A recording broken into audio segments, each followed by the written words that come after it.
Всем привет! В этом видео я вам хочу показать V-образную горловину. Реглан сверху.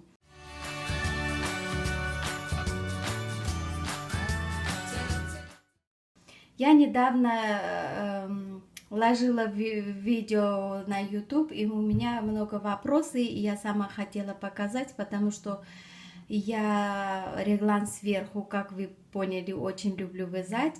И вот такая горловина обязательно надо знать. И я много вяжу, чтобы каждый раз много вопросов не было, я решила показать. Конечно, я вам, может, для некоторых сильно нового ничего не расскажу, может, кому-то надо, кому-то не надо. Я просто показываю, как это делаю я. И я как начинала вот эту горловину сама придумать вязать очень давно, как начинала реглан вязать.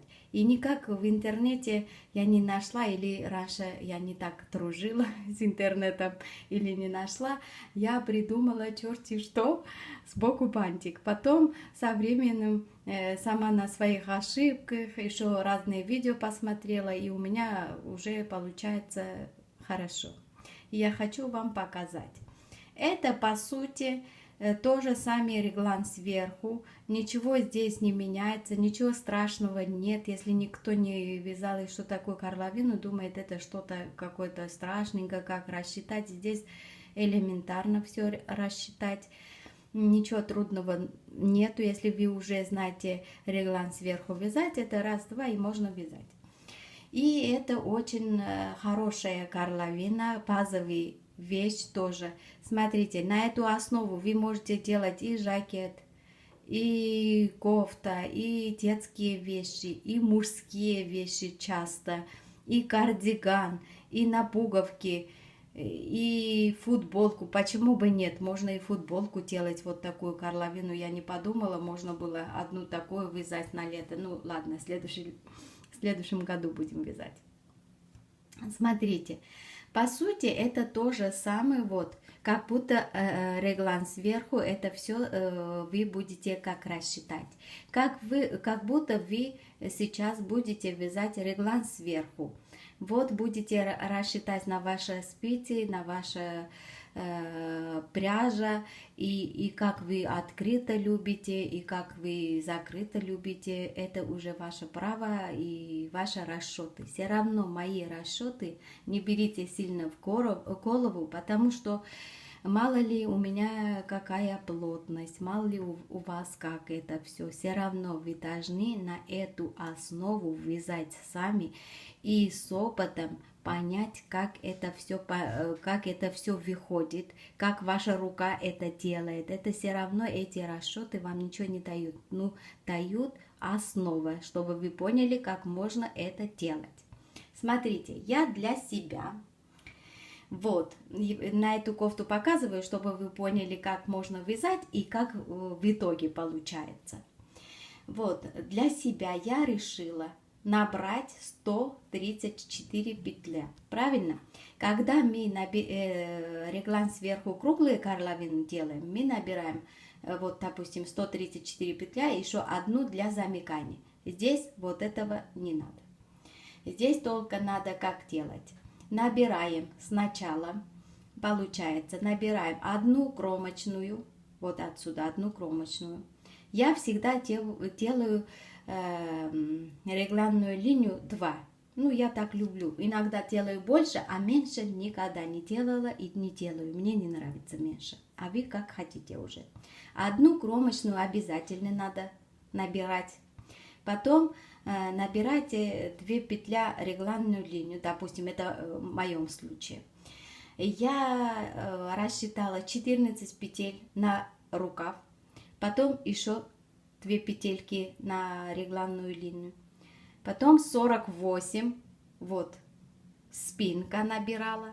Опять набирала 2 петли регланную линию. Потом 14 другая рукава. И 2 петли регланную линию. И одну петлю кромочную. Набирайте и все. В этом все закончилось. Уже вот эта вот горловина мы не набираем, а добираем. Поэтому У меня, если бы была регланная линия, у меня получилось бы 48 спинка, 48 передняя часть. А у меня сейчас 48 тут есть, 48 я буду добирать. Не, извините, я 48 спинку делала, 50 делала переднюю часть. Из-за того, что я кромочные уже вот по одному взяла, и получается у меня 48 вот спинка, и 48 я должна добирать. Я добирать тоже как, смотрите, я добираю как, через ряд, каждый лицевой ряд я добираю. Ну, это, смотрите, вот получается такая маленькая, красивая, аккуратная горловина, правильно?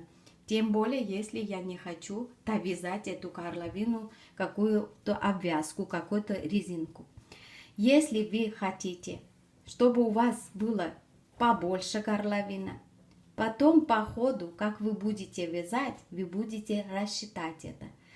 Разве хотите, чтобы вот эта часть очень длинная была, открытость больше была, значит вы должны сначала, может, несколько рядов вязать, если сильно большой хотите, потому что вы потом будете вдруг вязать резинку, правильно здесь? Оно тянет. Надо побольше делать горловин. И у кого какой размер, у кого какой круть. Правильно, большой круть надо побольше открыто делать. Я так понимаю, как дизайнеры так советуют.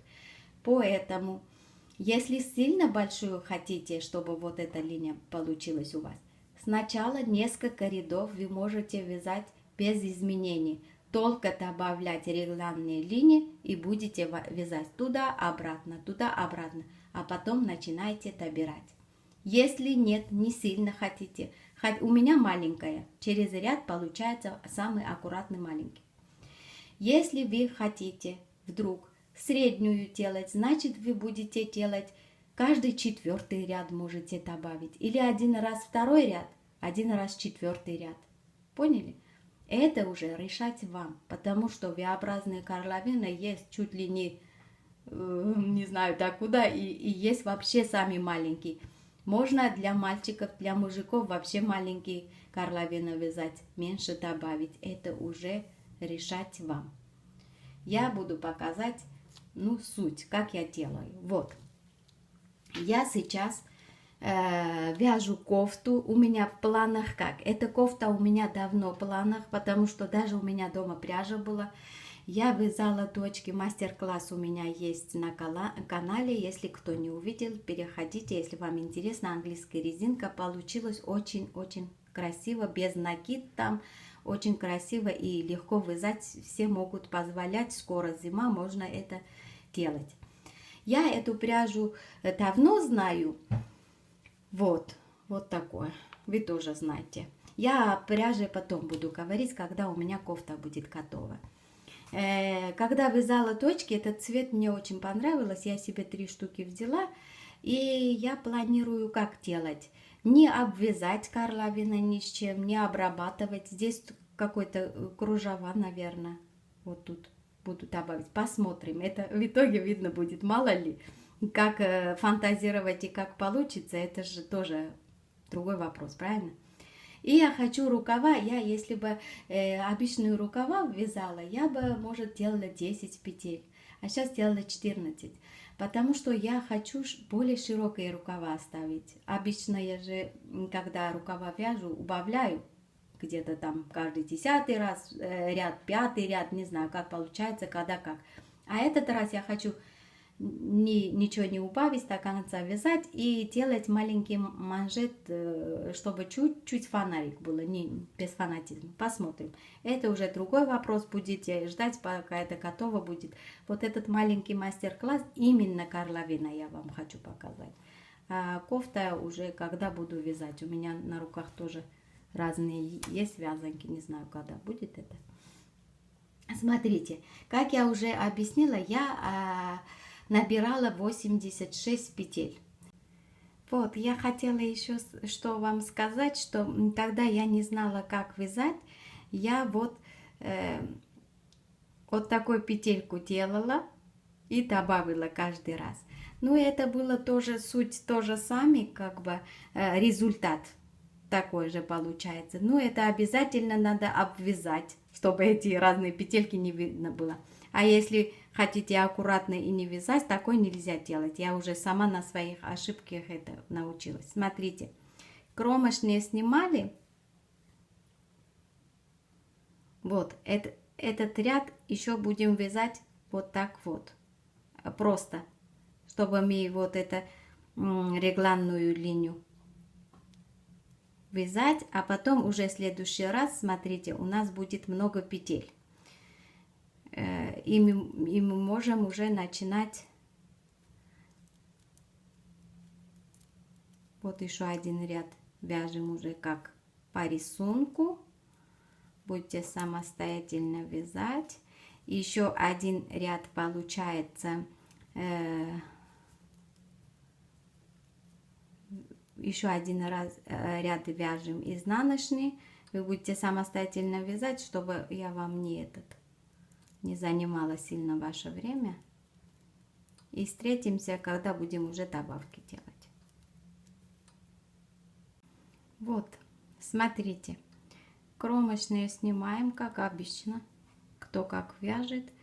И раньше я делала здесь накид, потом перекрестила эту нитку. Это очень некрасиво. Вот между кромочной и второй петля есть протяжка, что ли, называется. Вот это я сразу перекрестила и вязала. И дальше вяжем уже по рисунку. Надеюсь, все видно. Камера не любит, что когда вяжешь, фокус не этот. Вот. Теперь вяжем до конца ряда по рисунку. Еще хотела вам сказать, что вот когда, если вы любите образцы вязать, это хорошо. Если, как я, не любите образцы вязать, стирать, считать, может, это неправильно, ну, раньше такое не было, я так привыкла. Вы это тоже в голову не берите, как вы привыкли, так и делайте, или как вы правильно считаете.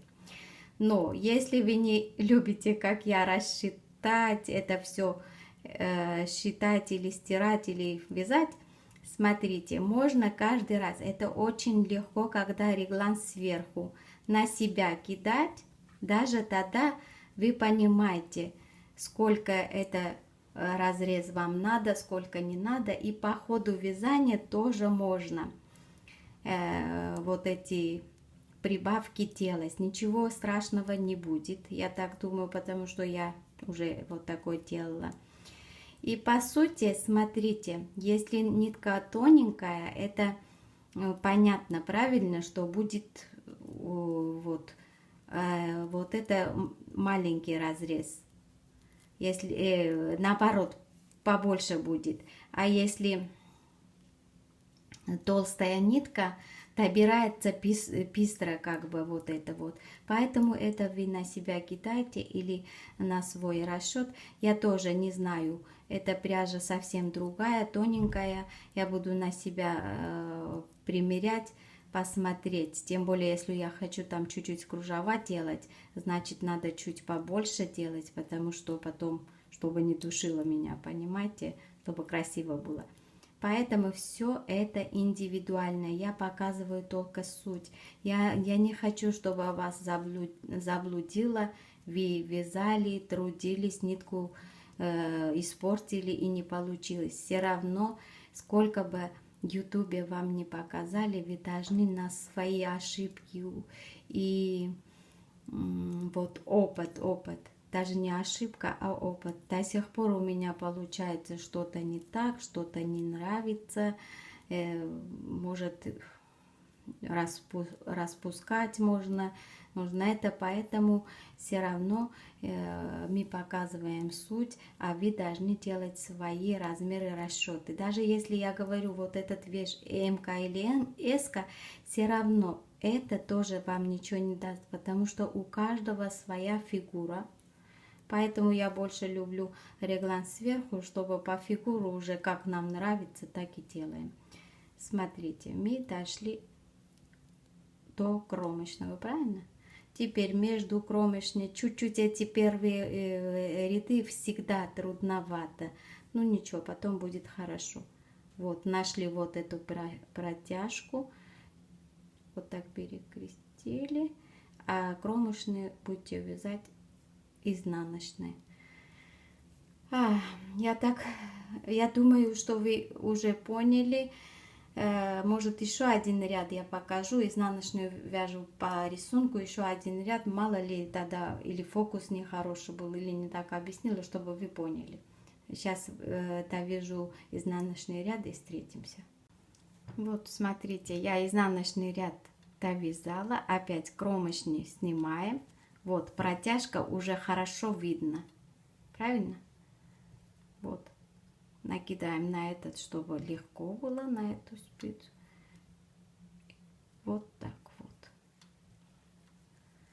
Смотрите, уже видно, и уже я сейчас вам покажу, и видно, и красиво. Я когда-то накидом делала, когда-то добирала просто отдельные петля в конце. Ну, не так красиво. Вот, смотрите, уже красиво, правильно? Вот. Это можно и так оставить, и обвязать любой. Это у вас не возникает, что там дырочка, тут дырочка. Это очень хороший вариант, я считаю. Ну, может, в интернете тоже такие есть, я не знаю. Но насчет вот такого прибавки я сама доходила до этого, потому что мне всегда хочется вязать без дырочек. Понимаете? Вот. Я надеюсь, все доступно и правильно объяснила. Имейте в виду, если вы будете обвязать резинкой 2 на 2, 1 на 1, надо горловину всегда делать побольше, чтобы в конце не осталась какая-то маленькая штука. Вы будете сами свои расчеты делать, свои размеры вязать. Если что-то не так объяснила, пожалуйста, напишите. Я с удовольствием отвечаю на ваши любые вопросы. Если не можно так писать, я могу на видео отвечать, пишите. Вот. А эта кофта, это уже будет отдельная история. Я не знаю, когда-то вяжу, потому что у нас очень-очень жарко. Вот мне вот пару рядов вязала, мне уже неприятно вот этот махер вязать, поэтому это будет потом, но обязательно будет. Я вот это короткий мастер-класс, чтобы вы знали на этой основе, что хотели, вязали и довязали. Вам легкие петельки. Спасибо, что подписывайтесь на мой канал. Я очень благодарна. Кому вот такой мастер-класс, это даже не идея, уже мастер-класс, потому что V-образный вырез всегда было и будет. Если вам понравилось, пишите комментарии, поставьте лайки, подписывайтесь на мой канал. Всем пока, до новых встреч!